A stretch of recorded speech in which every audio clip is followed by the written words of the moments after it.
নমস্কাৰ যুগাত্মক দৃষ্টিৰ আজি খণ্ডলৈ সকলোকে আদৰণি জনাইছো শ্ৰদ্ধেয় দৰ্শক অসমত এতিয়া নিৰ্বাচনৰ বতৰ মুগল মিয়া মিউজিয়াম বঙালী হিন্দু মিউজিয়াম বা বিভিন্ন ধৰণৰ ৰাজনৈতিক বুকা চটুয়া প্ৰচেষ্টা চলি আছে সকলোকে নেতা হ'ব লাগে নতুনৰ পিছত নতুন দল হৈছে নেতা বহুত হ'ল আন্দোলনকাৰীও বহুত হ'ল কিন্তু অসমৰ উন্নতি নহল বা অসমত উদ্যোগ বাণিজ্য এতিয়া আমি বহু পিছপৰা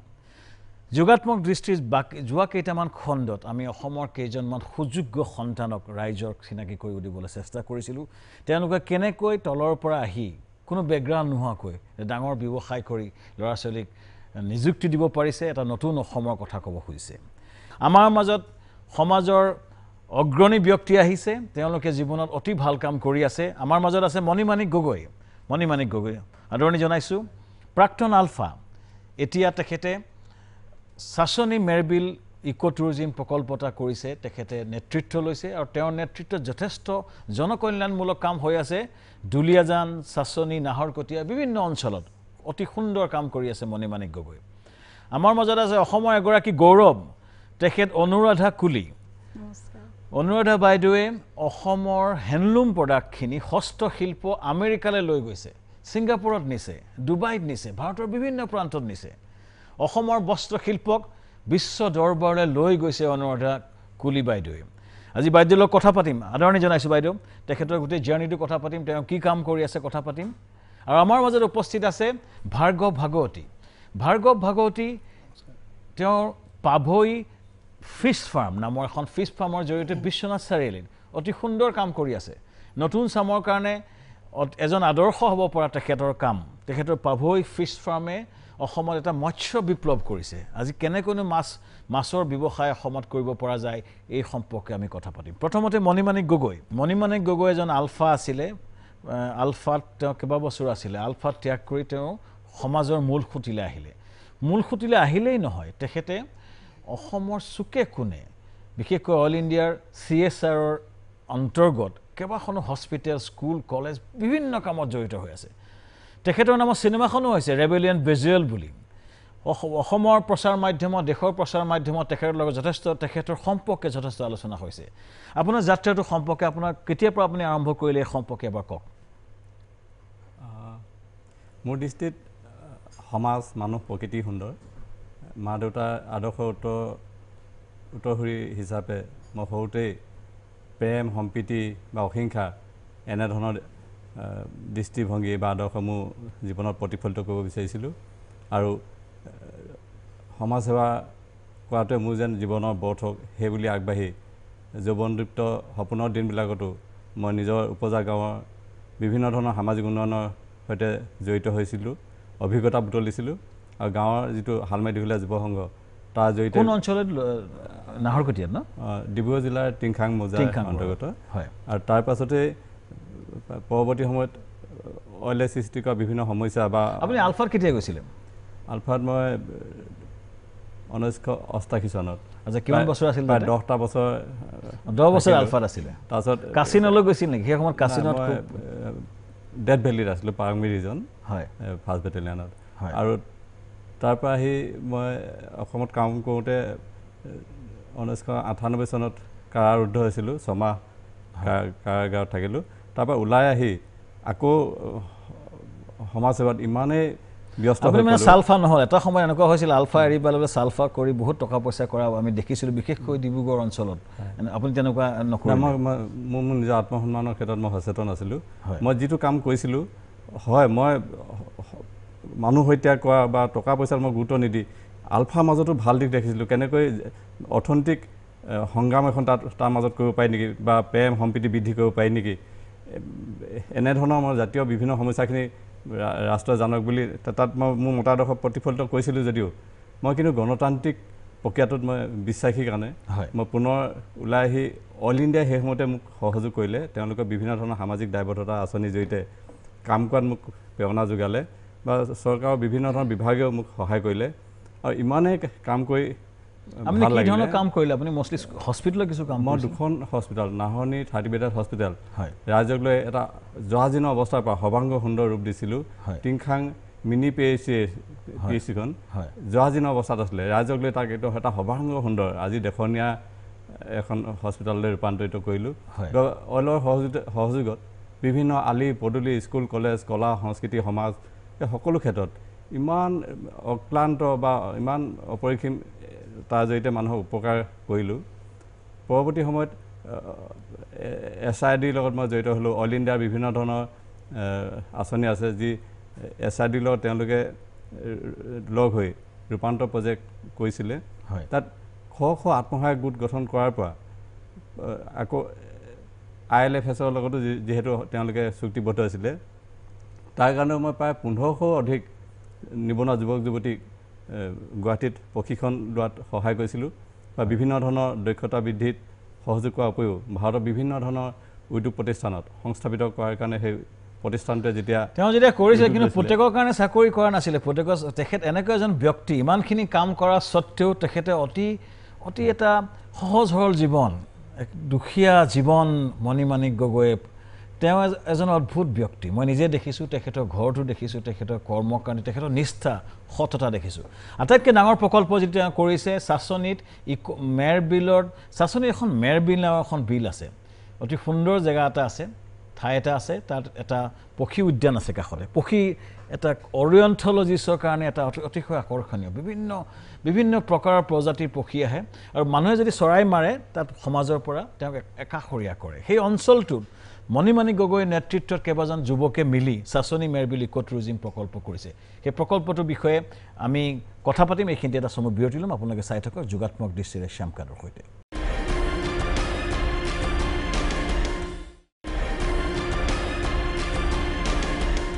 বিৰতিৰ পিছত আকৌ আমি উভতি আহিছোঁ আপোনালোকে মণিমাণিক গগৈ আকৰ্ষণীয় কাহিনী শুনিলে আৰু শুনিব তেখেতৰ যিটো ইকো টুৰিজিম প্ৰকল্পৰ বিষয়ে আমি কথা পাতিম তাৰ আগতে আমাৰ মাজত এজন সুযোগ্য অসমীয়া আছে তেখেত অনুৰাধা কুলি বাইদেউ মই আটাইতকৈ ভাল পাইছোঁ তেখেতৰ কৰ্ম আমি যে বিশ্ব দৰবাৰৰ কথা কৈ থাকোঁ বিশ্ব দৰবাৰ তেওঁ একচুৱেলি বিশ্ব দৰবাৰত অসমীয়া সাজপাৰক লৈ গৈছে তেওঁ ছিংগাপুৰত আমেৰিকাত ডুবাইত সকলো জেগাত অসমীয়া সাজপাৰ তেওঁ অসমীয়াৰ শাৰীখন মুগা মেখেলা শাৰী তেওঁ লৈ গৈছে বাইদেউৰ বিষয়ে আপুনি বৰ্তমান কিমান সালত কাম কৰি আছে এতিয়া মই এতিয়া 45 হয় 45 খন হালত কাম ক'ত আছে আপোনাৰ বাইদেউ এনে হেৰি মোৰ নাজিৰা ঘাটত আছে 21 খন আৰু ধেমাজিত আছে মোৰ যত জন্ম বগীবিল দলঙৰ পৰা 5 কিলোমিটাৰ আঁতৰত তাতে আছে মোৰ 23 খন হয় 24 খনে আছে তাতে হয় তাৰপিছত এতিয়া আৰু মোৰ মেইন আচলতে ব্ৰেইনটো হ'ল নেচাৰেলি অনুৰাধা মই যিখিনি কাম কৰি আছো সব নেচাৰেল 100% নেচাৰেল ডাই দিয়ে কাম কৰি আছো এটো সাস্টেইনেবল ফ্যাশন বুলি কয় আজিকালি বিশ্বত খুব জনপ্ৰিয় হৈছে নেচাৰেলি অনুৰাধা নামত বাইদেৱে ব্ৰ্যান্ডটা বনাইছে আৰু খুব জনপ্ৰিয় হৈছে বাইদেউ কি ধৰণৰ কাপোৰ বনাই আছে বৰ্তমান আপুনি মই বেছিকে সাৰি বনা হয় তাৰপিছত মেখেলা চাদৰ ষ্টল বনা দুপাট্টাও বনা কুশন কভাৰো বনা হয় কিন্তু মেইন মোৰ প্ৰডাক্টটো সাৰি হয় কাৰণ মেখেলা চাদৰ বনোৱাটো অসমত বহুত আছে হয় কাৰণ 90% মানুহে মেখেলা চাদৰৰ কামে কৰি আছে মই হেকানে আৰম্ভণিতে ভাবিলো মই সবে কৰা কামটোত মই সদায় বেয়া পাইছিলো আগৰ পৰা হৰুৰ পৰাই বেলেগে ডিজাইনবোৰ তাৰ মাজতে মই এটা সৰু 1 মিনিটৰ এটা ভিডিঅ' ৰাইজক দেখাব খুজিছো নেচাৰেলি অনুৰাধাৰ বাইদেউ এটা ভিডিঅ' বনাইছে ভিডিঅ'টোত বাইদেউৰ শালবোৰ থাকিব তাত কেইগৰাকী মডেলে বাইদেউৰ সাজপাৰখিনি দেখুৱাব এবাৰ চাওক আৰু উপলব্ধি কৰক কিমান হাই কোৱালিটি প্ৰডাক্ট বাইদেৱে অসমীয়া সাজপাৰ কি লেভেলত লৈ গৈছে এবাৰ আপোনালোকে চাওক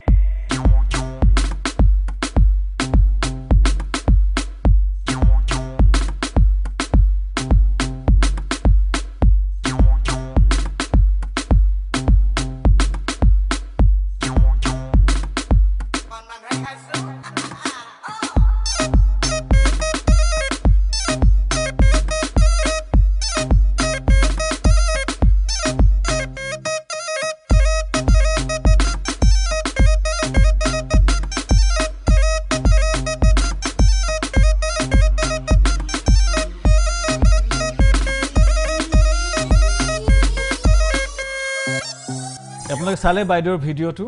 চাই হয়তো গম পাইছে কি ধৰণৰ প্ৰডাক্ট বাইদেৱে বনাইছে বাইদেউ বৰ্তমান আপুনি ক'ত বিকি আছে মানে বজাৰখন ক'ত আপোনাৰ মোৰ বজাৰ অসমতকৈ মোৰ বাহিৰত বেছি হয় এতিয়াতো লকডাউন মই এনে আগতে বছৰত সেপ্টেম্বৰ অক্টোবৰ নৱেম্বৰত মোৰ অল ইণ্ডিয়াত ক্ৰাফট কাউন্সিল অফ ইণ্ডিয়াৰ আণ্ডাৰত এক্সিবিশন হয় আৰু মুম্বাইত হয় আমাৰ পাৰম্পৰিক কাৰিকৰ বুলি যোনে আচল কাম কৰে পৰম্পৰাৰ ওপৰত যোনে কাম কৰে কাপোৰ বনায় পৰম্পৰাৰ যেনেকৈ মই যেনেকৈ অসমৰ মেখেলা চাদৰটো ৰিভাইভ কৰি পেলাই শাৰী বনাইছোঁ দুপাট্টা বনাইছোঁ আৰু মেখেলা চাদৰবোৰ পুৰণা বস্তুবোৰ বনাইছোঁ তেনেকুৱা এখন এক্সিবিশ্যন আছে মুম্বাইত বছৰত দুবাৰ হয় সেই দুবাৰ এক্সিবিশ্যনতে মই মোক মাতে সদায় প্ৰত্যেক বছৰে আৰু ক্ৰাফ্ট কাউন্সিল অফ ইণ্ডিয়াৰ এনেকৈ আপোনাৰ বাংগালোৰত হয় চেন্নাইত হয় হায়দৰাবাদ আৰু হেৰিত বিশাখাপট্টনমত হয় ৱেষ্ট বেংগলত হয় দিল্লীত হয় সেইকেইখন এক্সিবিশ্যন মই বছৰত তাৰ পৰা আপুনি বজাৰটো পায় তাত গৈ আপুনি লিংকটো পায় আপুনি আমেৰিকাত আৰু ছিংগাপুৰত কেনেকৈ পঠাইছে ছিংগাপুৰ আমেৰিকাত মই পঠাম পাৰ্চেল হেৰি ব্লু ডাৰ্টেদি সেইটো তেওঁলোকে মোৰ যোনবোৰ মই এক্সিবিশ্যন কৰোঁ বা মই যোনবোৰ ফেশ্বন শ্ব' কৰোঁ যেনেকৈ আপুনি কৈছিলে যে লেকমি ফেশ্বন উইকৰ পৰা লেকমি ফেশ্বন উইক বা ইণ্ডিয়া ফেশ্বন উইকৰ ছ'চিয়েল মিডিয়া মই ৰাইজক জনাই থওঁ বাইদেৱে কাপোৰ মানুহে ইমানে ভাল পালে ভাৰতৰ বিখ্যাত যিবোৰ ফেশ্বন শ্ব' হয় লেকমি ফেশ্বন উইক বুলি কয় মুম্বাইত হয় ইণ্ডিয়া ফেশ্বন উইক এটা হয় এইটো দিল্লীত হয় এইকেইটা ফেশ্বন উইকত বাইদেউ নিমন্ত্ৰণ কৰাৰ পিছত বাইদেৱে অতি সুন্দৰ প্ৰদৰ্শন কৰিছে তাৰ অলপ আমি ভিডিঅ' আপুনি পিকচাৰত আমি দেখি থাকিব এইখিনিত তেওঁ লেকমি ফেশ্বন উইক কি দেখুৱাইছে আমাৰ বেকড্ৰপত আপোনালোকে চাই থাকিব পাৰিব এই ফেশ্বন উইকত আপুনি নিমন্ত্ৰণ কৰি বস্তুবোৰ তাত ডিছপ্লে কৰে তাৰ পৰাই ছ'চিয়েল মিডিয়াৰ পৰা তেওঁলোকে গম পাই যায় মই কি কাম কৰিছোঁ মোৰ ৱেবছাইটত যায় তেনেকৈ মোৰ লগত যোগাযোগ হয় অনলাইন বুলি ঠিক তেনেকৈ নাই মোৰ মই হোৱাটছআপতে কাপোৰবোৰ দেখাওঁ তাৰপিছত অনলাইন বুলি মই এনেকৈ আজিলৈকে ডিছপ্লে কৰি হেৰি কৰা নাই হেৰি চেল কৰা নাই কিন্তু মোৰ হোৱাটছএপতে মই যিমান মোৰ কাষ্টমাৰ আছে সেইখিনিৰ কাৰণে মোৰ সময় জোৰেহে তাৰপিছত মই এতিয়া US-ত পঠাব লাগে আমেৰিকাত ক'লৈ পঠায় বস্তুটো আপোনাৰ আমেৰিকাত আপোনাৰ হেৰি সান্তাফেটো যায় মোৰ সান ফ্ৰান্সিস্কো আৰু আপোনাৰ 4-5খনমান হেৰিত যায় আমেৰিকালৈ তাৰপিছত তাৰে কিন্তু ক্লাইণ্টবোৰ চব ইণ্ডিয়ান যেনেকৈ গুজৰাটী আছে মোৰ বেংগলৰ আছে আৰু মাৰাঠী আছে NRI ভৰি আছে তাৰপিছত আকৌ চাউথ ইণ্ডিয়ান আছে তেনেকৈ আৰু তাৰপিছত কিন্তু মোৰ বেছিকৈ আছে ৱেষ্ট বেংগলৰ যিমান US-ৰ ক্লাইণ্ট ৱেষ্ট বেংগলৰ বেছি আছে এতিয়া মানে শিপিনী কিমানমান শিপিনী আছে আপোনাৰ লগত মোৰ এতিয়া শিপিনী আছে 42 আছে 42 আছে আৰু মোৰ নেশ্যনেল ডাইট আছে 5জন আছে আৰু সূতা প্ৰিপাৰেশ্যন কৰা তেনেকৈ 5জন আছে এনেই মোৰ 60 আছে মুছলিম মহিলা তেওঁলোক মহিলা বেছি আছে ক'ৰ পৰা মানে তেওঁলোক শিপিনী অল আছামৰ হয় ধুবুৰীৰ পৰা আৰম্ভ কৰি আপোনাৰ ধেমাজি এনেকৈ জোনাইলৈকে আছে আৰু গোটেই অসমৰ চবৰে আছে বড়ো আছে ৰাভা আছে মিচিং আছে এনেকৈ কোচ কলিতা ল'ৰা ছোৱালীও আছে মানে শ্ব'ৰুম কিমান আছে আপোনাৰ শ্ব'ৰুম মোৰ এটা দুটাই এটা নাজিৰাঘাটত এটা মোৰ তাজ ভিভান্তাত নতুনকৈ খুলিছে তাজ হোটেল তাজ আমাৰ ভিভান্তা হোটেলত আপুনি নেচাৰেলি অনুৰাধা বুলি নতুনকৈ খুলিছোঁ যোৱা অক্টোবৰ 10 তাৰিখে হয় চ' নেচাৰেলি অনুৰাধা ব্ৰেণ্ডটো আপুনি যেনে যেনে পপুলাৰ কৰি লৈ যাওক আমি সেইটোৱে আশা কৰিম আৰু কথা পাতিম ভাৰ্গৱ ভাগৱতী মাছৰ মৎস্য বিপ্লৱ যিবোৰ আমি বিচাৰি আছোঁ অসমত সদায় কিয়নো আমি চালানী মাছ সোপা খাওঁ ঘৰতে কাষতে জান জুৰি নদীৰে ভৰপূৰ্ণ এইখন আমাৰ অসম তাত কিন্তু মাছ বাহিৰৰ পৰা আনিব লাগে আপুনি কেনেকৈ আৰম্ভ কৰিলে আপুনি পাভৈ ফিছ ফাৰ্মটো কেনেকৈ আৰম্ভ কৰিলে আপোনাৰ পিতৃয়ে প্ৰথম আৰম্ভ কৰিছিলে গোটেই প্ৰক্ৰিয়াটোৰ বিষয়ে কওক প্ৰথমতে পিতৃয়ে ষ্টাৰ্ট কৰিছিলে মোৰ দেউতাই যেতিয়া ষ্টাৰ্ট কৰিছিলে সেইটো সময়ত কমাৰ্চিয়েল লেভেলত মানে ব্ৰড লেভেলত ফিছ ফাৰ্মিং কৰা কথাটো বহুত কমেই ভাবিছিলে এজন বা দুজন মানুহে তেনেকৈ ভাবিছিলে কিন্তু দেউতাই বহুত লেটলি ষ্টাৰ্ট কৰিছিলে বয়সত ষ্টাৰ্ট কৰিছিলে মানে ধৰক 55 ইয়াৰ্ছ মানত ষ্টাৰ্ট কৰিছিলে তাৰপিছত কি হ'ল যিহেতু যিকোনো এটা বিজনেছ আপোনাৰ জেনেৰেশ্যন ৱাইজ আগবাঢ়ি যায় সেইকাৰণে পঢ়ি শুনি ময়ো ভাবিলোঁ নাই মই চাকৰিমুখী নহওঁ মই 2-এটা জেগাত কোম্পানীত চাকৰি কৰিছিলোঁ তথাপিও সদায় মোৰ মনটো আছিলে মই বিজনেছৰ প্ৰতি মোৰ মনটো আগবাঢ়ি আহিছিলে সেইকাৰণে মই নেক্সট জেনেৰেশ্যন হিচাপে মই বিজনেছত এতিয়া বৰ্তমান কিমান আছে কি ধৰণৰ আপুনি বস্তু কৰিছে মাছৰ ক্ষেত্ৰত মাছৰ আপোনাৰ যিমান IMC মাছ বুলি কয় ইণ্ডিয়ান মেজৰ কাৰ্পৰ আমি চিট ভোন পোনাটো প্ৰডাকশ্যন কৰোঁ ফ্ৰাই পোনা প্ৰডাকশ্যন কৰোঁ কেৰি অভাৰ চিট প্ৰডাকশ্যন কৰোঁ আৰু টেবুল ফিছ প্ৰডাকশ্যন কৰোঁ আপুনি মষ্টলি পোনাখিনি প্ৰডিউচ কৰে যিটো মষ্টলি মেইনলি পোনাখিনি কৰোঁ কাৰণ পোনাটোৰ আপোনাৰ যদি আপোনাৰ ভাল প্ৰডাকশ্যন পাবলৈ হয় তেতিয়া আপোনাক পোনা চিটটো লাগিবই ফাৰ্ষ্ট অফ অল আপোনাৰ চিটটো লাগিবই চিটটো আপুনি ভাল হ'লেহে আপোনাৰ পোনাৰ প্ৰডাকশ্যনটো ভাল হয় তো সেইটো কাৰণে আমি কি হয় বহুতখিনি যুৱ প্ৰজন্মকো ইনভলভ কৰাইছোঁ আমি ট্ৰেইনিঙো দিওঁ যথেষ্ট আমাৰ ধৰক কলেজ অফ ফিচাৰিজ ৰহাৰ ষ্টুডেণ্টখিনি আহে প্ৰত্যেক বছৰে আমাৰ ফাৰ্মত ট্ৰেইনিং কৰিবৰ কাৰণে director of cold water fisheries আছে ভীমতলত তেখেতসকলে জিৰ' ফাৰ্মাৰক লৈ আহিছে আমাৰ তালৈ তো আমি তাত মাৰ্কেট ক্ৰিয়েট কৰিছোঁ শিকাইছোঁ তেখেতসকলক আগবাঢ়িছে আপাৰ আছামত ধৰক আপোনাৰ ধেমাজিত ডিষ্ট্ৰিক্টতে হওক বা মাজুলীতে হওক পোনাখিনি তাৰপৰা কেনেকৈ আপোনালোকে বিকে আপুনি নিজে মাছটো ডাঙৰ কৰেনে আপোনালোকে আমি নিজে মাছ ডাঙৰ কৰোঁ ডাঙৰ কৰি পেলাই আপোনাৰ কি ধৰণৰ মাছ আপোনালোকে কৰে আমি IMC বুলি ক'লে আপোনাৰ গোটেইখিনি কমন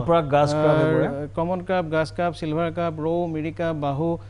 কুঢ়ি ভাঙোন মালি জাভা পুঠি গোটেইখিনি আহিব তো সেইখিনি প্ৰডাকশ্যন কৰি গোটেই নৰ্থ ইষ্ট ছাপ্লাই হয় আপুনি কিমান নিজে প্ৰডিউচ কৰে কিমান পোনা হিচাপে বিকে মানে হেৰি কৰিলে বিকে নিজেই মোৰ নিজৰ ফাৰ্মখনৰ পৰা প্ৰডিউচ হয় ধৰক 200 কুইণ্টল মই ফ্ৰাই পোনা প্ৰডাকশ্যন কৰোঁ আপোনাৰ 60-70 কুইণ্টলমান কেৰি অভাৰ চিট প্ৰডাকশ্যন কৰোঁ আৰু ডাঙৰ মাছ প্ৰডাকশ্যন কৰোঁ আপোনাৰ 50 কুইণ্টলমান প্ৰডাকশ্যন কৰোঁ তাৰ উপৰিও মই কমিউনিটি ৱাইজত ফাৰ্মিং কৰি আছোঁ বা ল'ৰাবিলাকক ইনভলভ কৰি পেলাই কমিউনিটিত ফাৰ্মিং কৰি তাৰ পৰাও যথেষ্ট পোনা হয় ধৰক চিটটো ধৰক মই প্ৰডাকশ্যন কৰোঁ চিটটো মই তেখেতসকলক দি দিওঁ তেখেতসকলে চিটটো ডাঙৰ কৰি পেলাই মোক দি দিয়ে তো যোনটো ফ্ৰাই পোনাৰ ছেকশ্যনটো অলপ অৰ্গেনাইজ নহয় মানে এটা চ'ৰ্চ লাগিব তেখেতসকলে মোক মুক্ত হস্তে মানে দিব পাৰে মই তেখেতসকলক উচিত দাম দি পেলাই লৈ লওঁ আমি আৰু কথা পাতিম বিশেষকৈ মাছৰ বজাৰটো ক'ত আছে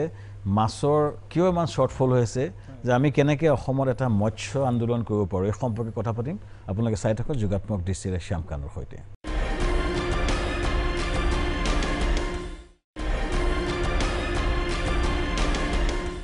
বিৰতিৰ পিছত আকৌ আমি উভতি আহিছোঁ ভাৰ্গৱ আপুনি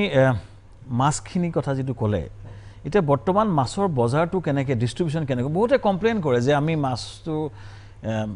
80 টকাত বিকো 1 কেজি কিন্তু বজাৰত গুৱাহাটী পাওঁতে 400 টকা পায়গৈ এই মাজত কি হয় মানে বেচিকেলি গোটেই মাছৰ বজাৰৰ ডাইনামিক্সটো কি আপোনালোকে ক'ত বিকে কেনেকৈ বিকে বা মিডলমেনৰ কি ৰোল সেইটো আমি কেনেকৈ উঠাব পাৰোঁ মিডলমেনক আপোনাৰ কি হয় প্ৰথমতে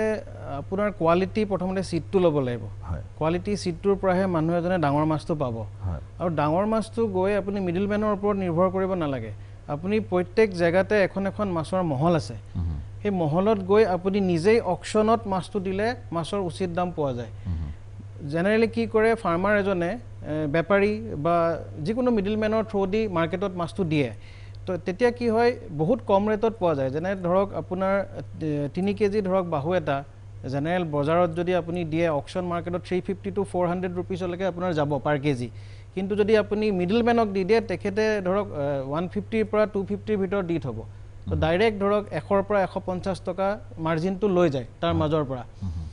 তো সেইখিনি মানুহে চাব লাগিব আৰু মেইন কথা অসমত কেৰি অভাৰ চিট যোনটো বছৰেকীয়া পোনা বুলি কয় আচলতে মাছ ডাঙৰ হয় বছৰেকীয়া পোনাৰ পৰাহে তো মানুহে কি কৰে যিকোনো পোনাই দি দিয়ে তো বছৰেকীয়া পোনাটোৰ পৰাহে আমাৰ ক্ৰাইচিছ খুব বেছি অসমত বছৰেকীয়া পোনাৰ তো বছৰেকীয়া পোনাটো যদি আপুনি পুখুৰীত দিয়ে তেতিয়াহে আপুনি উচিত সাইজৰ মাছ পাব আৰু মাছৰ বহুতখিনি আছে আপোনাৰ সাইন্টিফিক্যালি কৰিব লাগিব মাছ বহুতে আপুনি কিমান এৰিয়াত কৰিছে গোটেই আপোনাৰ কিমান ডাঙৰ মোৰ নিজৰ ফাৰ্ম এৰিয়া হৈ গ'ল আপোনাৰ 11.5 হেক্টৰ প্ৰায় ডাঙৰ এৰিয়া 80 বিঘা আৰু ধৰক 80 বিঘা মাটিত আপুনি মাছ কৰি আছে হয় আৰু আনাদাৰ 7 বিঘা মানত মই ধৰক ল'ৰা ইনভলভ কৰি কমিউনিটি ৱাইজত ধৰক বা পাৰ্টনাৰশ্বিপতো কৰি আছোঁ যাৰ লগত যেনেকৈ পাৰোঁ খালি ল'ৰাখিনি কিমানমান ল'ৰা ছোৱালী কাম কৰি আছে আমাৰ লগত 500 মান ফাৰ্মাৰ ইনভলভ হৈ আছে এনেই টাৰ্ণঅভাৰ আপুনি কিমানমান হয় আপোনাৰ টাৰ্ণঅভাৰ ভালেই দেউতাৰ পৰা যেতিয়া মই লৈছোঁ মানে ধৰক কোটিৰ ওপৰতে যায় আৰু লোন চোন ক'ৰ পৰা লৈছে আপোনালোকে লোন আপোনাৰ আছে SBIৰ পৰা আছে আপোনাৰ UBIৰ পৰা আছে সাপোৰ্ট পাইছে বেংকৰ লোন চোন পাইছে বেংকৰ সাপোৰ্ট পাইছে আচ্ছা আপোনালোক আৰু কথা পাতিম বিশেষকৈ বায়োফ্লক বা এই ধৰণৰ নতুন টেকন'লজিৰ কথা পাতিম মণিমাণি গগৈ চাচনি মেৰবিল ইক' টুৰিজিম প্ৰকল্পটো কি তাত কি ফেচিলিটি আছে কেতিয়া আৰম্ভ হ'ব অসমৰ ৰাইজে শুনি আছে চাচনি মেৰবিল ইক' টুৰিজিম প্ৰকল্পৰ কথা বিভিন্ন অসম চৰকাৰে খুব ইনভলভ হৈছে সকলোৱে মাৰ্কেটিং কৰিছে গোটেই প্ৰকল্পটো কি ধৰণৰ ফেচিলিটি আছে এই সম্পৰ্কে কওক অসমৰ এখন বিখ্যাত বিল মেৰবিল যাৰ মাটিকালি 1500 বিঘা তাৰ অঞ্চলটো চাচনি মানে নাহৰ দুলীয়াজানৰ পৰা কিমান দূৰত হয় বস্তু দুলীয়াজানৰ পৰা 20 কিলোমিটাৰ চাচনি অঞ্চলত হয় সেইটো এটা গছ গছনি চৰাই চিৰিকটিয়ে ভৰপূৰ এটা আইলেণ্ড আছে 933 বিঘা তাৰ চাৰিওফালে পানীয়ে মেৰবিলৰ কাহিনীটো কি সত্ৰাধিকাৰ জীয়েকক জল কোঁৱৰে বিয়া কৰিব খুজিছিলে বিয়া কৰিব নিদিয়াৰ কাৰণে মেৰ কৰি এখন বিল হয় সেই বুলি কয় ন হয় 1700 চনৰ আৰম্ভণিত হয় এতিয়া যিখন কি সত্ৰ আছিল এখন চলিহা বাৰেঘৰ সত্ৰ সত্ৰ সেই সময়ৰ পদাধিকাৰ শ্ৰীমাতাৰ নুমলীয়া জীয়েকক জল দেৱতাই প্ৰতিশ্ৰুতি অনুসৰি পাব বিচাৰিছিলে আৰু যেতিয়া তাই সৰু হৈ আছিলে খুব আমনি কৰিছিলে মাকক মাকে কয় যে নাই ইমান আমনি কৰি থাকিলে পানীত উটুৱাই দিম বা জল দেৱতাক দি দিম বুলি পাছত তাই যেতিয়া গাভৰু হ'ল দীপলি সুন্দৰী হ'ল খুব সপোনত বাৰে বাৰে দেখুৱালে যে তাইক এসময়ত মোক গতাই দিম বুলি কোৱা আছিলে এতিয়া মোক লাগে মই নিজক কৈ লওঁ কিন্তু সেই পৰিয়ালটোৱে মানৱ কন্যাগৰাকীক দেৱতাক কেনেকৈ দিব তাতে অদৃশ্য নিদিওঁ বুলি যেতিয়া সিদ্ধান্ত দিছিলে তেতিয়া হেনো সেই হতখনৰ কাষতে ভূমুখ ফুটি পানীয়ে তেতিয়াৰ পৰা সেই মেবিল হ'ল আৰু মেবিলৰ কাষত ডাঙৰ আইলেণ্ডটো কিমান ডাঙৰ আইলেণ্ডটো আমাৰ 933 বিঘা 933 বিঘা যিটো আইলেণ্ডত এতিয়া কিন্তু আমি টুৰিজিম কৰাৰ পাছতে ইমানেই গছ গছনি সমৃদ্ধ হ'ল তাত বাঘ ঘোং বা অসংখ্য চৰাই চিৰিকটি হৈছিল ইত্যাদিয়ে ভৰি পৰিলে আৰু সেই যিখন বিল চাৰিফালে মেৰিয়াই ৰাখিছে গভীৰ এখন বিল মাছ কাছ অজগৰ বা হাজাৰ হাজাৰ চৰাই চিৰিকটিয়ে উভয় নদী এতিয়া আমি 2010 চনৰ 26 ছেপ্টেম্বৰ তাৰিখে আনুষ্ঠানিকভাৱে আৰম্ভ কৰিছিলোঁ প্ৰায় 20,000ৰো অধিক লোকৰ উপস্থিতিত আৰু তেতিয়াৰ পৰা তাৰমানে সি সম্পূৰ্ণ সুৰক্ষিত হ'ল সংস্কৃতিবান সেই চাচনি মেবিলবাসীক মই কৃতজ্ঞতা জনাইছোঁ তেওঁলোকে আজিকালি তাৰ সুৰক্ষাৰ কাৰণে চৰাই চিৰিকটি নেমাৰে গৰু ছাগলী খালেও বাঘ নাই মৰা আৰু ইতিমধ্যে জনসমাধিত হৈছে আৰু তাত আমি এতিয়া প্ৰত্যক্ষভাৱে আৰু পৰোক্ষভাৱে শতাধিক মানুহক নিয়োগ কৰিব পাৰিছোঁ আৰু তাৰোপৰি তাৰমানে কি হয় যে বিভিন্ন ধৰণৰ ৰাষ্ট্ৰ আমেৰিকা ইংলেণ্ড থাইলেণ্ড কানাডা ইত্যাদি টুৰিষ্টবিলাকো আহিছে অসমৰ বিশ্ববিদ্যালয় বা ভাৰতৰ বিভিন্ন ৰাজ্যৰ বহু বিষয়াসকল আহে আৰু বিশেষকৈ স্কুল কলেজৰ শ ল'ৰা ছোৱালী আহে তাত পৰিৱেশ অধ্যয়ন কৰিবৰ কাৰণে আৰু বিভিন্ন প্ৰান্তৰ পৰা ইমানেই পৰ্যটকৰ ভিৰ হৈছে আমি মানে যথেষ্ট সুখ অনুভৱ কৰিছোঁ এইটো কাৰণে যে এদিন সি বিশ্ব আকৰ্ষণীয় এটা পৰ্যটন উদ্যোগ হিচাপে কটেজ বনোৱা হৈছে কিমান কি ফেচিলিটি কি আছে অসম চৰকাৰৰ ফালৰ পৰা ইতিমধ্যে আমাক 4টা কটেজ তাৰ 8টা পৰিয়াল থাকিব পৰাকৈ দিছে আৰু ইতিমধ্যে আমাক এখন ডাঙৰ ৰেষ্টুৰেণ্ট এখন বনাই দিছে আৰু ইতিমধ্যে অইল ইণ্ডিয়া লিমিটেডেও ৰাইজৰ লগতে সপোনৰ প্ৰকল্প হিচাপে তাক সহযোগ কৰিবৰ কাৰণে আগবাঢ়ি আছে তেওঁলোকে কোটি টকাৰ ওপৰত আমাৰ 3খন গাড়ী বা 40 কিলোৱাট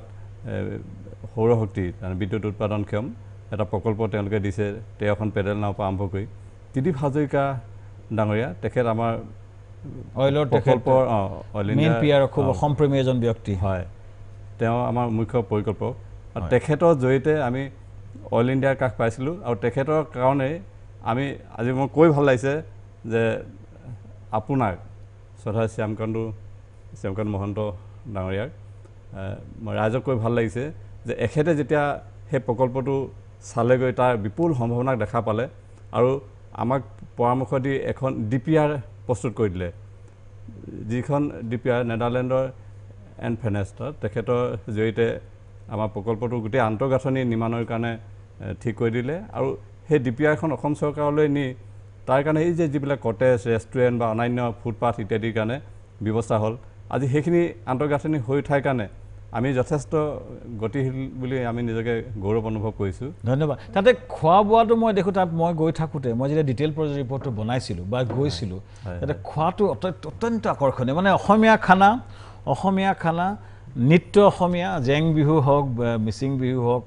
আৰু এটা অসমীয়া পৰিৱেশ খোৱাটো এটা লাইনত খোৱা কি ধৰণৰ খাদ্য পোৱা যায় তাতে সুমন বৰগোহাঁই ছাৰো আমাৰ যিহেতু মুখ্য চেষ্টা হয় জুবিন গাৰ্গে খুব ভাল পাই গৈছে তেখেতেও যায় বা বিভিন্ন শিল্পীসকলেও যায় তেখেতলোকে এটা কথা তাত লক্ষ্য কৰে যে বাঘ সিংহ বা অন্যান্য ধৰণৰ জীৱ জন্তু বহুত ঠাইত গ'লে মানুহে দেখিব পায় তাত আছে নেদেখে কিন্তু তাৰ মানুহৰ মাজত প্ৰেম ভাল ব্যৱহাৰ সৌন্দৰ্য আছে আৰু এই যে যিবিলাক খাদ্য সম্ভাৰ আমি মানুহক দিওঁ খুব আন্তৰিকতাৰে বনাই মেলি স্থানীয় যিবিলাক খাদ্য জুতি আমি আপ্যায়ন কৰোঁ সেইটো কাৰণে এটা সেইটো হৈছে ইক' টুৰিজিম প্ৰকল্প তাত অসমীয়া খানা অসমীয়া নৃত্য গীত অসমৰ পৰিৱেশ গাঁৱৰ পৰিৱেশ লগতে এখন বিউটিফুল এটা অতি সুন্দৰ এখন মেৰবিল আৰু এটা অসমীয়া পৰিৱেশ সেইটো হৈছে এটা ইক' টুৰিজিম চাচনি ইক' টুৰিজিম প্ৰকল্প মোৰ দৃষ্টিত অনাগত দিনত সমগ্ৰ বিশ্বতে এই প্ৰকল্পটোৰ নাম কৰিব নেতৃত্ব লৈছে মণিমাণিক গগৈ আৰু কথা পাতিম আপোনালোকে চাই থাকক যোগাত্মক দৃষ্টিৰে শ্যামকান্তৰ সৈতে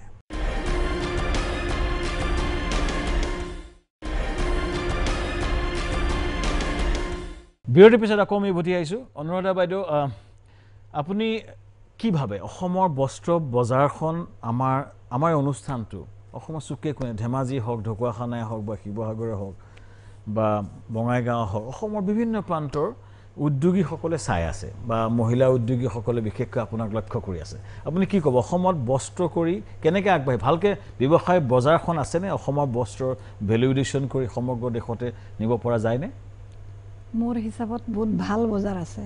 অসমৰ বস্তুৰ ওপৰত চবৰে চকু আৰু চবেই ভাল পায় আমাৰ অসমত ট্ৰেডিশ্যনেল বস্তুটো ইণ্ডিয়াততো বহুত সব জেগাতে ভাল পায় মই যিমান জেগাত গৈছোঁ অসমৰ বস্তু বুলি ক'লে কিন্তু এটাই কথা আমাৰ অসমৰ তাৰমানে আমাৰ ডিজাইনৰ নাম নাই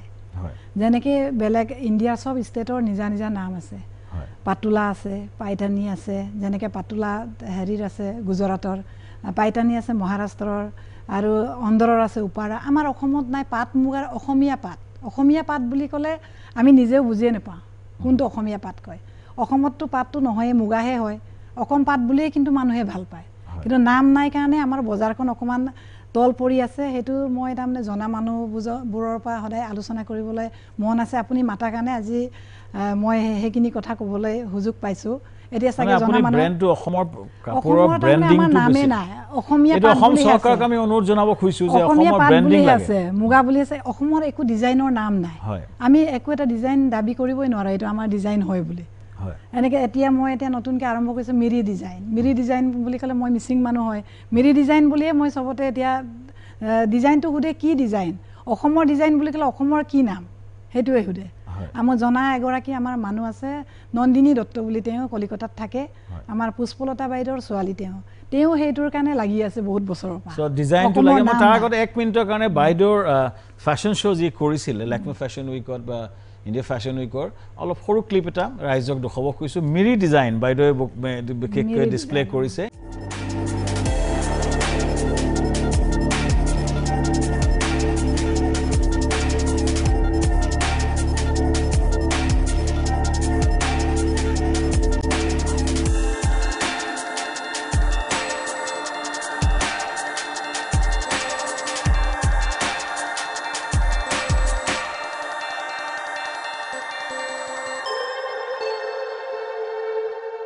ধন্যবাদ জানাইছোঁ বাইদেউ আমি এইটোৱে আশা কৰিম যে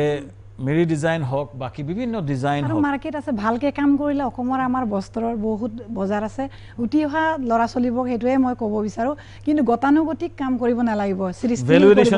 কাপোৰত আমি নিজে ভাল পোৱাটো নহয় ৰাইজে কাষ্টমাৰে ভাল পোৱাটো আমি বনাব লাগিব নিশ্চয় ভাল বজাৰ আছে ধন্যবাদ জানাইছোঁ বাইদেউ ভাৰ্গৱ এই বায়োফ্লকৰ কনচেপ্টটো কি বায়োফ্লক কনচেপ্টটো হৈ গ'ল আপোনাৰ নতুনকৈ অহা কনচেপ্ট এইটো আপোনাৰ কি হয় কম জেগাতে আপুনি বেছি মাছ প্ৰডাকশ্যন কৰিব পাৰে সেইটো হ'ল বায়োফ্লক এটা আপোনাৰ বেক্টেৰিয়াৰ কলনি হয় কি হয় আপোনাৰ বস্তুটোত কম দানা লাগে আৰু মাছৰ প্ৰডাকশ্যনটো বেছি হয় আৰু তাত পানীৰ চেঞ্জ কৰিব নালাগে এইটো নতুন টেকন'লজি এইটো হৈ পেলাই বহুতে ক্ৰিটিচাইজো কৰিছে কিছুমানে কৈ আছে ছাকচেছ নহয় কিছুমানে কৈছে হ'ব কিন্তু বস্তুটো যিহেতু অলৰেডি বস্তুটো আপোনাৰ অলৰেডি অসমত হৈছেনে বায়োফ্লকৰ কাম কৰি আছে মোৰ ফাৰ্মতো কৰি আছোঁ বহুত জেগাত কৰি আছে ছাকচেছ হৈছেনে বায়োফ্লকৰ কনচেপ্টটো ছাকচেছটো এতিয়াও 100% কোনো হোৱা নাই বহুতে ক্লেইম কৰি আছে কিন্তু ছাকচেছ কৰিবলৈ কি হয় আইডিয়া শ্বেয়াৰিঙত কৰিব লাগিব আপুনিও ধৰক কৰিছে ময়ো কৰিছোঁ এতিয়া কি হৈছে যোনে কৰিছে সিয়েই ৰজা টাইপৰ হৈ আছে সেইটো কৰিলে নহ'ব আইডিয়া শ্বেয়াৰিং এটা কথা প্ৰথম কথা হৈছে অসমৰ ৰাইজৰ মোলৈ বহুত প্ৰশ্ন আহিছে মোৰ ফেচবুক পেজত ইমান লিখা আহিছে যে মাছৰ আমি কিবা এটা আৰম্ভ কৰিব খুজিছোঁ মিনিমাম কিমান মাটিত কেনেধৰণে কৰাটো উচিত ভাৰ্গৱে কি ক'ব আপোনাৰ কমাৰ্চিয়েলি যদি কৰিব যায় অকল মাছৰ বহুতকেইটা ছেগমেণ্ট আছে মই অলৰেডি আপোনাক ক'লোঁ যেনেকৈ আপোনাৰ ভ্ৰূণপোনাৰ ছেকশ্যনটো fry section fingerling section table fish culture তো চবৰে আপোনাৰ মাৰ্কেট বেলেগ বেলেগ কাষ্টমাৰ বেলেগ বেলেগ প্ৰফিট মাৰ্জিন বেলেগ বেলেগ এতিয়া আমাৰ জেনেৰেলি ফিছ ফাৰ্মিং বুলি ক'লে আমি টেবুল ফিছ ফুড ফিছ যোনটো আমি খাওঁ খোৱা মাছৰ কালচাৰটোকে বুজাওঁ তো চবেই যদি সেইটো কৰিব খোজে তেতিয়া আমাৰ এতিয়াও চাহিদা আছে আমাৰ 3.7 to 3.42 লাখ মেট্ৰিক টন আমাৰ ডিমাণ্ড আছে কিন্তু আমাৰ এতিয়া প্ৰডাকশ্যন হৈ আছে 3.07 লাখ মেট্ৰিক টন এতিয়াও আমাৰ ধৰক 33 বা 34,000 মেট্ৰিক টন এতিয়াও ডেফিচিট হৈ আছে তো তাৰ কাৰণে আপোনাৰ কমাৰ্চিয়েল লেভেলত মিনিমাম 1 হেক্টৰমান পুখুৰী হ'লে ভাল 1 হেক্টৰ পুখুৰীত আপোনাৰ যদি নেশ্যনেল এভাৰেজটো মই লৈছিলোঁ 50 কুইণ্টল মাছ আপুনি প্ৰডাকশ্যন কৰিব পাৰে 1 হেক্টৰ মাটিত 50 কুইণ্টল মাছ প্ৰডাকশ্যন কৰিব পাৰে 1 হেক্টৰ মাটিত মই যদি আৰম্ভ কৰিছোঁ মই গাঁৱৰ ল'ৰা এজন মোক কিমান টকা মিনিমাম লাগিব 1 হেক্টৰ মাটি আছে কিমান টকা লাগিব আপোনাৰ ধৰক নিজৰ যদি মাটিডোখৰ নিজৰ তো পুখুৰীটো আপুনি খান্দিব লাগিব খান্দোতে 100 ফুট দ কৰি যদি খান্দে আপোনাৰ তাতে ধৰক প্ৰথম বছৰ আপোনাৰ ইনভেষ্টমেণ্টটো যাব 7 লাখ মান টকা ধৰক আপোনাৰ ভালকৈ বনালে যাব তাত আপোনাৰ আনাদাৰ ইনভেষ্টমেণ্ট আপোনাৰ ফিডত যাব তো ফিডত আপোনাৰ যাব টোটেল আপোনাৰ 12 লাখ মান টকা ইনভেষ্টমেণ্ট আছে 12 লাখ টকাৰে মই আৰম্ভ কৰিব পাৰিম কমাৰ্চিয়েলি ভাইবল আপোনাৰ এবছৰতে 10 লাখ টকা আপুনি ৰিটাৰ্ণ পাব নেক্সট ইয়াৰ পৰা আপোনাৰ ব্ৰেক ইভেন পাৰ হৈ যাব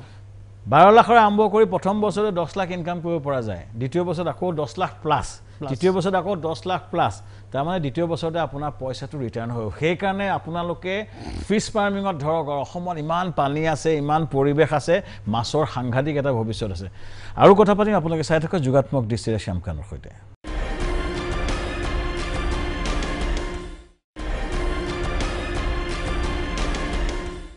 বিৰতিৰ পিছত আকৌ আমি উভতি আহিছোঁ এই থলুৱা মাছৰ কথা কওকচোন ভাগৱতী থলুৱা মাছ বা অৰ্নামেণ্টেল ফিছৰ ডিমাণ্ড আছেতো আমাৰ বহুত আছে অৰ্নামেণ্টেলৰো আছে থলুৱা মাছৰ এতিয়া থলুৱা মাছ মানে কি বুজি আমাৰ যিটো শিঙি মাগুৰ কাৱৈ এইটো গৰৈ মাছ সৰুতে আমি খুব মাছ ধৰিছিলোঁ গৰৈ মাছ এতিয়া আপোনাৰ নতুন কনচেপ্ট যোনবিলাক আছে পুঠি মাছবোৰ কি হ'ল আজিকালি নাই যে পুঠি মাছবোৰ সেইবিলাকেই আপোনাৰ এতিয়া সেইবিলাকৰ ওপৰত কাম কৰিব লাগিব হয় IMCত অলৰেডি আপোনাৰ চব ছাকচেছ হৈ গৈছে ব্ৰিডিং কালচাৰ এতিয়া আপোনাৰ ইয়াৰ ব্ৰিডিং কালচাৰ কৰিব লাগিব হয় থলুৱা মাছ এতিয়া কি হয় আমাৰ আমি ৱেষ্ট বেংগলক বহুত পইচা দি পেলাই গোটেই চিটখিনি লৈ আহোঁ এতিয়া আপোনাৰ মাগুৰ মাছেই হওক শিঙি মাছেই হওক এতিয়া বায়'ফ্ল' কালচাৰত অসমত কৰি আছে ইয়াত প্ৰডাকশ্যন তেনেকৈ নাই যোনে ক্লেইম কৰিছে চৰকাৰক এইটোৱে অনুৰোধ যাতে আপোনালোকে কেইজনমান ফাৰ্মাৰ চিলেক্ট কৰি বাংলাদেশত ছাকচেছ হৈছে বুলি কৈছে তাত যদি ট্ৰেইন আপ কৰি আনে আমিও যাতে ইয়াত ভালকৈ প্ৰডাকশ্যন থলুৱা মাছৰ বজাৰ সৃষ্টি কৰিব লাগে আৰু সেইটো এটা ডাঙৰ মাৰ্কেটো হ'ব বহুত মানুহে বাহিৰৰ মাছ খাব নিবিচাৰে মাগুৰৰ অল ইণ্ডিয়া ডিমাণ্ড আছে আপুনি যদি মাগুৰ প্ৰডাকশ্যন কৰিব পাৰে আপুনি অল ইণ্ডিয়া ছাপ্লাই কৰিব পাৰিব ধন্যবাদ জনাইছোঁ বাইদেউ আপুনি কি ক'ব অসমীয়া উদ্যোগীসকলক বস্ত্ৰ ব্যৱসায় কৰিবলৈ আপুনি কি ক'ব কেনেকৈ তেওঁলোকে আগবাঢ়িব মই কিমান শালত আপুনি আৰম্ভ কৰাটো বিচাৰে তেওঁলোকেতো মইতো নিজে এটা হালেদি আৰম্ভ কৰিছিলোঁ এটা হালৰ পৰা দুটাৰ পৰা 5টা এনেই আমাৰ ভাল বস্তু যদি বনাই বেছি হাল খুলিও লাভ নাই কাৰণ বহুত এটা হাল বোৱনিৰ বহুত প্ৰব্লেম হয় অসমত সেইকাৰণে ভালকৈ আৰম্ভ কৰি তাকে এক্সপাণ্ড কৰক লাহে লাহে বজাৰখন চাই মণিমাণি গগৈ চাচনি মেৰিবিল প্ৰজেক্টটো কেতিয়াৰ পৰা আৰম্ভ হ'ব ৰাইজক নিমন্ত্ৰণ কৰক আপুনি আমাৰ অনুষ্ঠান চাই থকা ৰাইজক কি ক'ব আপুনি মই এই সম্পৰ্কে এটা কথা কওঁ যে পৰ্যটন সমাজ পৰিৱৰ্তনৰ কাৰণে এটা ডাঙৰ বিপ্লৱ আৰু ইতিমধ্যে অসমত আমি যিমানবিলাক পৰ্যটন বিকাশৰ সম্ভাৱনা দেখিছোঁ আপুনিও উত্তৰ পূৰ্বাঞ্চলত তাৰ বিকাশৰ কাৰণে নেতৃত্বদায়ী ভূমিকা লৈছে বা নৰ্থ ইষ্ট ফেষ্টিভেল পাতি আমি এতিয়া চাচনিক সজাই পৰাই তুলিছোঁ তাৰ যিবিলাক আন্তঃগাঁথনি বিশেষকৈ চাংঘৰৰ পৰা আৰম্ভ কৰি ৰেষ্টুৰেণ্ট মিউজিয়াম ইত্যাদি আমি গঢ়ি তুলিছোঁ ইতিমধ্যে হাজাৰ হাজাৰ চৰাই ভৰি পৰিছে আমি ৰাইজক স্বাগতম জনাইছোঁ অসম ভাৰত কমাৰ্চিয়েলি কেতিয়া আৰম্ভ কৰিব আমি ডিচেম্বৰত আমি সেই ঘৰবিলাক আনুষ্ঠানিকভাৱে উদ্বোধন কৰিম ৰাইজে যোৱাটো বিচাৰোঁ চাচনি মেৰিবিল ডিচেম্বৰত যাওক নাহৰকটীয়াৰ ওচৰত নাহৰকটীয়াৰ পৰা অলপমান সোমাই যাব লাগে 10-15 কিলোমিটাৰ অতি অপূৰ্ব ঠাই মণিমাণি গগৈৰ ওপৰত আমাৰ অসমৰ DGP ভাস্কৰজ্যোতি মহন্ত এখন চিনেমা কৰিছিল ৰেবেলিয়ন ভিজুৱেল বুলি চিনেমাখন যথেষ্ট জনপ্ৰিয় হৈছিলে কিবা পুৰস্কাৰো পাইছে তেখেতৰ ওপৰত যথেষ্টখিনি বিভিন্ন কাগজ পত্ৰ দূৰদৰ্শনত বহুখিনি নিউজ ওলাইছে তেখেতে অতি ভাল কাম কৰি আছে আমি আশা কৰোঁ হয় এইখিনিতে মই তেখেতৰ প্ৰতি এটা কৃতজ্ঞতা প্ৰকাশ কৰোঁ যে আমাৰ প্ৰকল্পত এতিয়া ৰাইজৰ মাজত এটা মুখৰিত হৈ আছে তেখেতৰ নাম কাৰণ তেখেতক আমি আহ্বান জনাইছিলোঁ যে আজি 10 বছৰ ধৰি তাত এটা মানে প্ৰস্তাৱিত জলকুঁৱা মূৰ্তিটো নিৰ্মাণ কৰিব পৰা নাই তেখেতক আমি হৃদয়তে আহ্বান কৰিছিলোঁ চাচনিবাসীয়ে আৰু তেখেতে অনুধাৱন কৰিলে আৰু শিৱসাগৰ যি পাণ্ডৱ পৰিয়াল খ্যাত সেই পৰিয়ালটো প্ৰতিজন ব্যক্তিয়ে মোহনীয় ব্যক্তিত্বৰে অসমক সেৱা কৰি আহিছে আৰু তেওঁলোকৰ সান্নিধ্যত থকা যিখন বৰখাটপাৰ সত্ৰ সেই সত্ৰৰ ফালৰ পৰা বৃহৎ জলকুঁৱা মূৰ্তিটো দিবৰ কাৰণে বিচাৰিছে যিটো পাহাৰ ভৈয়ামৰ সম্পৰ্ক আছে আৰু আজি আপোনাৰ জনপ্ৰিয় যি যোগাত্মক দৃষ্টিয়ে এই অনুষ্ঠানটোত থাকি